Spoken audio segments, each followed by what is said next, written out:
Example 5.5ல 2 angle இருக்குது. அந்த 2 angle ரேஷியோவில் கொடுத்துறாங்க.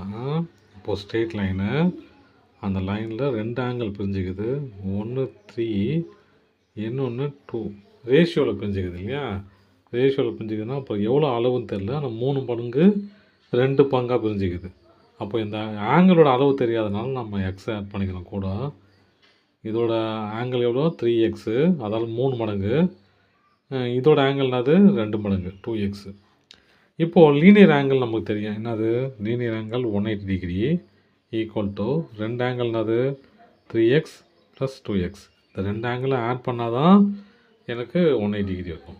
ரேஷியோவில் கொடுத்ததால தான் நான் 3x 2xன்னு எடுத்துக்கிறேன். ஓகேங்களா? அப்போது நான் என்ன பண்ண போகிறேன்? எனக்கு 2 ஆட் பண்ணலாம் இல்லையா? அப்போது 180 ஈக்குவல் டு 5xன்னு எழுதிக்கலாம். 2 ஆட் பண்ணலாம். எனக்கு எக்ஸ் தான் வேணும் இல்லையா? எக்ஸ் வேணும்னா 180 டிவைடட் பை 5. இந்த 5 கீழே கொண்டு வந்தால் எக்ஸு கிடச்சிரும். கேன்சல் பண்ணால் 36. அப்போ எக்ஸுங்கிறது 36 டிகிரி. எக்ஸுங்கிறது 36 டிகிரி. இங்கே 180 எப்படி பிரிஞ்சுக்குது பாருங்கள். 180 equal to 3 into 36 degree plus 2 into 36 degree. அப்போ இது என்னது பாரு? 180 டிகிரி ப்ளஸ் 72 டிகிரி இல்லையா? அப்போ இந்த ஆங்கிள் எவ்வளோ?